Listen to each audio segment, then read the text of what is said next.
Hello guys, welcome sa ating channel. And for today's video guys ay tulungan natin itong katiits, yung kanilang hukay guys na talagang napaka positive itong kanilang area guys. Kaya papakita ko sa inyo mamaya lahat ng HTM o yung mga artifacts na nakukuha dito sa ilalim ng kanilang hukay guys. Ayan, diretso na po tayo guys. Ayan, itong hukay nila guys, kung mapapansin ninyo, nasa 19 feet na sila. Bisnadong tambak yung mga lupa dito guys. May mga kahoy, dahon at saka yung mga bulok na mga buto. Tapos papakita ko sa inyo din yung mga HTM na nakukuha nila dito guys. Pero pansin nyo naman ay may napakalakas na tubig. Kasi ito guys na bunggo nila yung water trap. So ito yung layout ng water trap guys, share ko sa inyo. Ayan, malapit na po sila sa item guys kasi hard layer na o top cover na itong nabundol nila. Ito yung inoperasyon na nila ngayon. So dito yung water tub sa kabila, tapos ito dito nabundol nila guys. Kaya yun, malakas na yung tubig. So pag nakuha naman sa pattern, yun yung pinakita kong boreal layout. Kung nakuha dito sa pattern ng kanilang area ay nasa ibaba lang nitong pinagtayuan nitong tao dito guys. So nasa ilalim lang. So according naman sa kanilang HTM na nakukuha dyan ay talagang nasa ilalim lang. Ayan, ito papakita ko sa inyo. Ayan, ito po yung nakukuha nila sa ilalim guys. Iisa-isahin natin itong i-translate.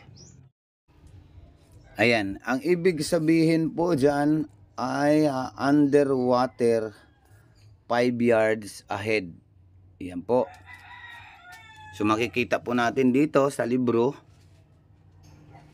na ang ibig sabihin underwater 5 yards ahead. Ayan po guys, ang ibig sabihin nun.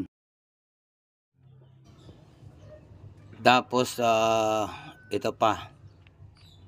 Ayan, itong tinuro niya under, down, below. So ibig sabihin 5 yards under, down, below. Ito mga markings na 1942 binaon. Ayan, ito po yung bump trap. Ayan, tapos sa bandang gilid niya, yon yung box. Ito naman may tatlong dot, tapos meron siyang 7C, ibig sabihin door. So ibig sabihin 6 feet down below, door na yan, pintuan na. Ito pa, box na may X o cross, treasure under. So konfirmado siya guys na nasa ibaba na. Tapos ito gold ang ibig sabihin. Ayan, gold under or gold ayan. So ito yung pinakamahirap, nahihirapan silang magbasa nito guys. Pero itong sa kabila niya nababasa ko ito guys, nakikita ko ito sa libro at sa research natin.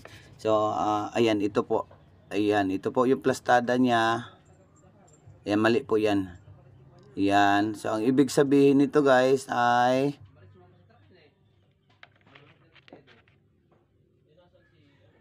ayan, second 8. Ayan, so dyan nagkakagulo guys dahil hindi natin ma-translate talaga ng gusto o tama yung pagkasulat nito kasi second 8 o ibig sabihin ikalawang 8, ganun, parang ganun. Ito naman itong huli nila nakuha guys, nasa 20 feet na sila. Ayan, V. Siyempre pag V as in vine, opening na kasi yan hindi na arrowhead yan.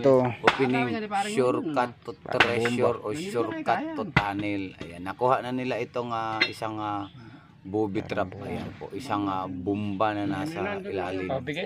Para yata itong kapsula ng bala o di kaya basta tingin ko dyan isang uri ng bomba yan o gas o poison gas na dating bomba yan. Pero parang masiganan siya. Ayan, ito yung panghuli nilang nakuha guys. Ito, congratulations na ito dahil alam kong malapit na sila 6 to 8 feet under.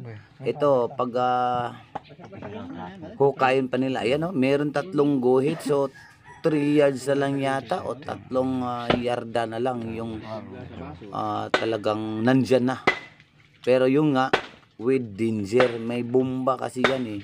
Pero yung bomba naman ay kadalasan hindi na puputok dahil basa na po yan at tapos yung iba ay expire na. So itong congrats na ito malapit na talaga itong makuha nila dahil nasa door na sila kaso lang nanghihinaan na ng loob yung ibang digger dito guys. Ito pa ayan ang ganda ng pagkaukit nitong kanya. Kahit ako nga nitong nag-edit nitong kanyang video ay napapagod ako sa kakahanap sa libro dyan, sa mga meaning yan, yung mga nakasulat sa bato.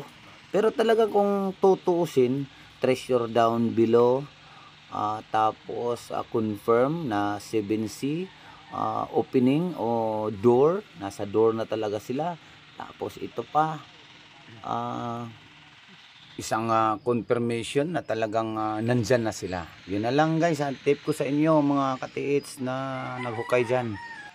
Ayan, ito pa, dagdag ko sa mga manunood, sa mga nakapanood nitong video, kailangan nila nito ng pinanser. Baka gusto nyong ipinance pa dahil nanghihinaan nga yung iba ng loob kasi napakatigas na daw yung sa ilalim na full cement. Pero sa mga simintong tinibag na makukuha nila, meron na namang mga HTM, meron na namang mga markings na nakukuha nila. So, talagang 100% positive itong kanilang area. Kaya lang kulang na sila guys sa lakas. So kung gusto nyo, PM nyo lang ako dito sa ating channel para rin ipaabot natin doon sa katiits na nagpadala nitong ating video ngayon guys. Okay, maraming salamat sa inyong panonood guys. Please like and share kung gusto nyo ganitong mga klaseng video at kayo rin kung gusto nyo magpadikod o magpatulong kahit konti, matulungan naman natin. Baka yung mga sign ninyo ay makita natin sa libro guys. So magbabase po tayo sa libro, hindi po haka-haka yung ating mga panghuhula. Hindi po tayo manghuhula guys. Ayan. Thank you so much for watching guys. Please like na lang kung nagustuhan nyo. Pag hindi nyo naman nagustuhan ay paki-heart na lang po. Okay, thank you so much. God bless po sa inyong lahat.